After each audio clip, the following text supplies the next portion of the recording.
بسم اللہ الرحمن الرحیم اعوذ باللہ من الشیطان الرجیم بسم اللہ الرحمن الرحیم وَأَنَّهُ أَهْلَكَ عَادًا الْأُولَى، اور یہ کہ اسی نے عاد اول قوم ہود کو ہلاک کیا۔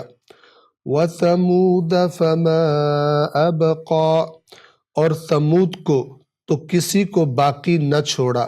صدق اللہ العلی العظیم۔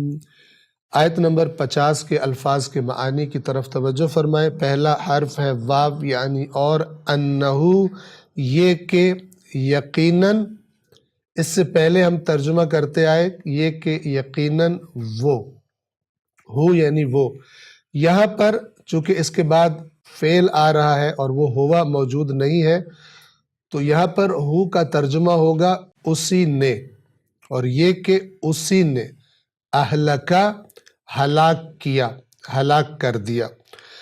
اہلکا کے معنی کی طرف توجہ فرمائے۔ اس کے بنیادی حروف ہا، لام اور کاف ہے۔ ہلاکت ہلاک ہو جانا، اور اہلکا ہلاک کر، اس نے ہلاک کیا۔ لفظ ہلاکت اردو زبان میں بھی استعمال ہوتا ہے۔ اس ہا، لام اور کاف کا جو اصل معنی ہے وہ ہے مر جانا، ٹوٹ جانا اور ٹوٹ کر گر پڑنا، کسی چیز کا خراب ہو جانا، بدحال ہو جانا، کسی چیز کا ضائع ہو جانا، کسی چیز کا پاس نہ رہنا، یعنی انسان کے پاس کچھ باقی نہ رہے، اس حالت کو بھی ہلاکت کہا جاتا ہے۔ انسان فقیر ہو جائے، فقر کو بھی عربی زبان میں ہلاکت کہا جاتا ہے۔ جیسے ہم بھی اپنی اردو زبان میں استعمال کرتے ہیں، اگر کوئی شخص بہت پیسے والا ہو اور ہمیں پتہ چلے، خبر ملے کہ اس کا سارا پیسہ کسی کاروبار میں نقصان میں ڈوب گیا، تو ہم کیا کہتے ہیں؟ ہم کہتے ہیں تو ہلاک ہو گیا۔ تو اس معنی میں بھی مناسبتوں کے اعتبار سے یہ لفظ ہلاک استعمال ہوتا ہے۔ اللہ کے عذاب کو بھی ہلاکت کہا جاتا ہے۔ وہ چیز کہ جو عذاب کی طرف لے جائے، گمراہی، غلط راستے پر چل پڑنا، جسے گمراہی کہا جاتا ہے، گمراہی کو بھی ہلاکت کہا جاتا ہے، اس لیے کہ ہلاکت یعنی اللہ کے عذاب کی طرف لے جاتی ہے۔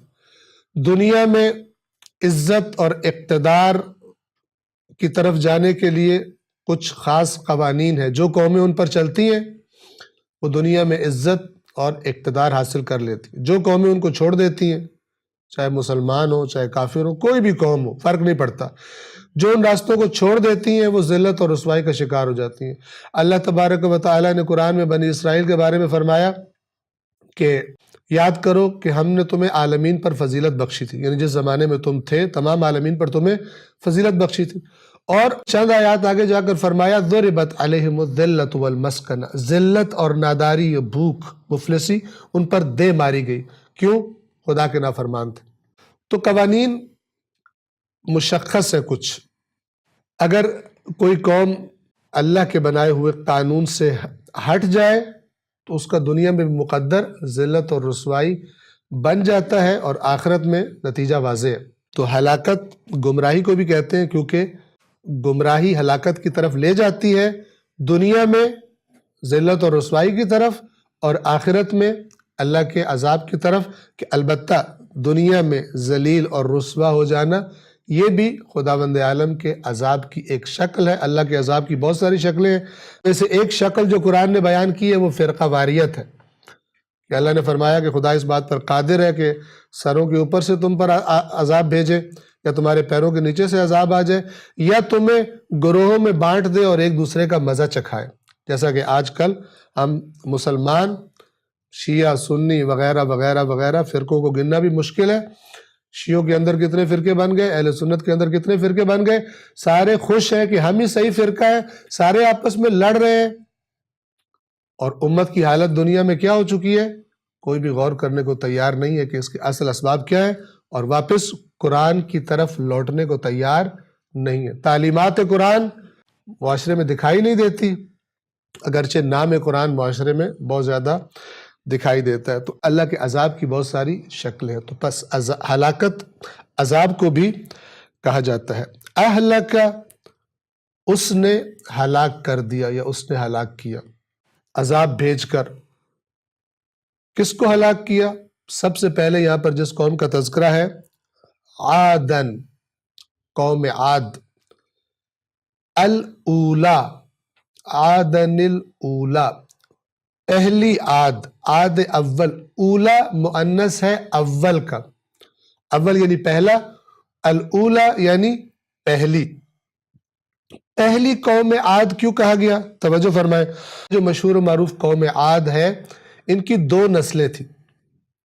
ایک نسل وہ تھی جن کے پاس حضرت ہود علیہ السلام اللہ کا پیغام لے کر آئے تھے، اللہ کے نبی، قوم ہود بھی انہیں کہا جاتا ہے۔ کچھ لوگ جو ان پر ایمان لے آئے، اللہ نے ان کو بچا لیا، اور جو ایمان نہیں لائے تھے بالآخر اللہ کے عذاب کی زد میں آ کر ہلاک ہو گئے۔